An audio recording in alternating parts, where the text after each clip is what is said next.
KGF chapter 3 की शुरुआत होती है रमिका सेन के पीएम ऑफिस से। रमिका सेन को एक ऑफिसर बता रहा होता है कि पिछले 3 सालों से रॉकी ने विदेशों तक अपना बिजनेस फैला दिया था और इंडोनेशिया और अमेरिका में भी उसने कई इलीगल काम किए थे। इसीलिए इंडोनेशिया और अमेरिका की सिक्योरिटी फोर्स भी रॉकी को पकड़ना चाहती थी, पर अब रॉकी मर चुका है। पर इंडोनेशिया और अमेरिका में रॉकी के इलीगल काम अभी भी चल रहे हैं। रमिका सेन कहती है तो इंडोनेशिया और अमेरिका की गवर्नमेंट को उसके खिलाफ एक्शन लेना चाहिए। तभी वो ऑफिसर बताता है कि गवर्नमेंट ऐसा नहीं कर सकती, क्योंकि रॉकी ने 1979 से 1981 तक इन 3 सालों के अंदर ही अपने सोने के बिजनेस को काफी बड़ा कर लिया था। विदेशों में भी हजारों लाखों लोग उसके लिए काम करते हैं और खुद गवर्नमेंट के लोग भी उसके साथ मिले हुए हैं। इसीलिए गवर्नमेंट चाहकर भी उसके खिलाफ एक्शन नहीं ले सकती। फिल्म की कहानी अब फ्लैशबैक में जाती है और हमें रॉकी के जीवन के उन्हीं 3 सालों के बारे में पता चलता है, जिसमें उसने अपने साम्राज्य को विदेशों तक फैला दिया था। सभी माइनों पर कब्जा होने के बाद रॉकी ने और कई माइनों की खोज कर ली थी और सभी लोगों को उनकी खुदाई में लगा दिया था। रॉकी ने उन सभी माइनों से तेजी से सोना निकाला और इकट्ठा करता गया और बाहर के बड़े बड़े देशों में एक्सपोर्ट करने लगा।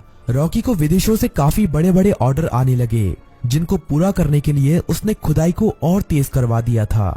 दूसरी तरफ से उसने माइन की खुदाई के लिए और सोने की खोज के लिए अमेरिका से कई टेक्नोलॉजी मशीन भी मंगाई थी, जिससे वो जल्द से जल्द इन सभी माइनों का सोना निकालकर इकट्ठा कर सके। रॉकी ने अगले 1 साल के अंदर इन माइनों से इतना सोना निकाला था जितना कि पिछले 20 सालों में भी नहीं निकाला था। दूसरी तरफ रॉकी ने अपने इलाके को एक इंडस्ट्रियल एरिया बना लिया था और माइन में काम करने वाले लोगों के लिए उसने अच्छे घर, स्कूल, कॉलेज, अस्पताल सब कुछ बना दिए थे। इसीलिए खुदाई करने वाले लोग उसे काफी पसंद करते थे और उसके लिए अपनी जान देने के लिए भी तैयार थे। धीरे धीरे करके रॉकी का साम्राज्य बड़ा ही होता जा रहा था। विदेशों में सोने का एक्सपोर्ट करते करते रॉकी की जान पहचान भी विदेशों की सरकार से भी हो गई और सरकारों के कई लोग रॉकी के साथ मिल गए। रॉकी कई बार इंडोनेशिया और अमेरिका में भी गया था। वहां पर भी उसने अपने सोने के साम्राज्य को काफी बड़ा कर लिया था। इस साम्राज्य को फैलाने में सरकार के कई लोगों ने उसकी मदद की थी और रॉकी ने एक गैंग अपनी इंडोनेशिया में और एक अमेरिका में भी खड़ी कर ली थी और रॉकी ने इन गैंग के लिए अपना एक एक लीडर भी बना लिया था और रॉकी उन सभी का राजा बन गया था।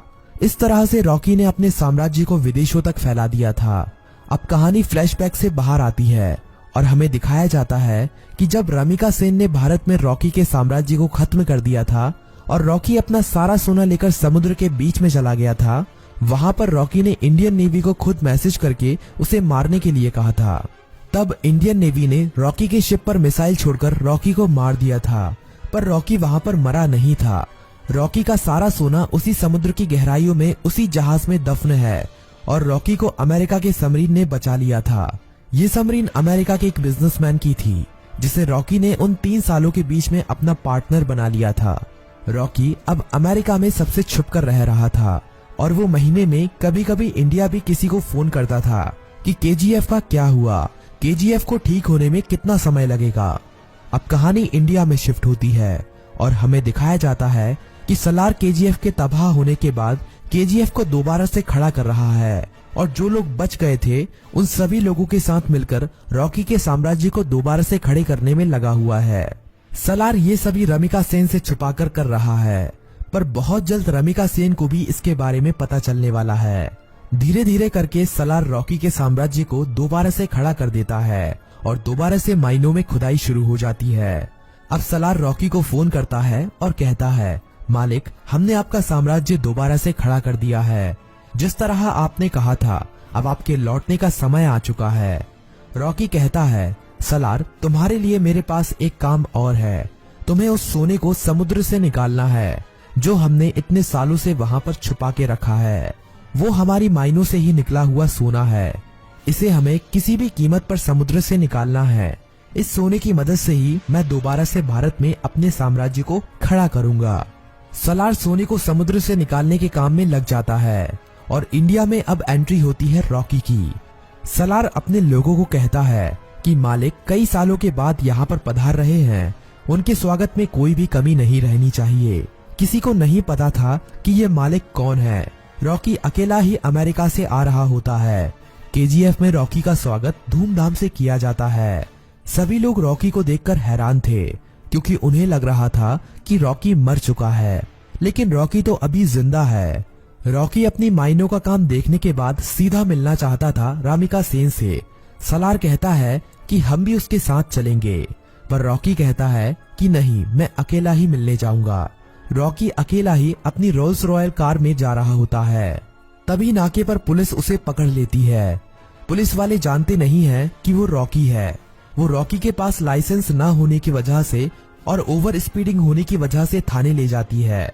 वहाँ पर रॉकी कुछ नहीं बोलता, बस अपने आदमियों को फोन कर देता है। थाने में बड़ा ऑफिसर आता है और रॉकी से चिल्लाकर बात करने लगता है। तभी पूरा पुलिस स्टेशन हिलने लगता है और कई हेलीकॉप्टर और बंदूक लेकर रॉकी के आदमी यहाँ पहुँच जाते हैं। उन आदमियों से एक आदमी रॉकी का लाइसेंस लेकर थाने के अंदर आता है और पुलिस को लाइसेंस दिखाता है। पुलिस वाला लाइसेंस पर रॉकी का नाम पढ़कर हैरान रह जाता है और रॉकी को वहाँ से जाने देता है। रॉकी अब सीधा रमिका सेन से मिलने के लिए जाता है। रॉकी के पहुंचने से पहले वो पुलिस वाला रमिका सेन तक ये खबर पहुंचा देता है कि रॉकी अभी भी जिंदा है। रमिका सेन ये खबर सुनकर हैरान हो जाती है कि अभी तक रॉकी कैसे जिंदा है। रमिका सेन को ये खबर भी मिल जाती है कि रॉकी के यहाँ आने से पहले किसी ने केजीएफ को दोबारा से खड़ा कर दिया है और केजीएफ से अभी भी खुदाई करके सोना निकाला जा रहा है। अब पीएम ऑफिस में एंट्री होती है रॉकी की। सभी लोग रॉकी को देखकर हैरान थे। रॉकी सीधा मिलने जाता है रमिका सेन से। रॉकी रमिका सेन से कहता है कि मैंने कहा था ना, युद्ध हुआ तो जीतूंगा मैं, और जीत मेरी ही हुई है। रमिका सेन कहती है कि अच्छा है, तुम जिंदा हो, अब मैं तुम्हारे सामने ही तुम्हारे केजीएफ को तुमसे छीन लूंगी।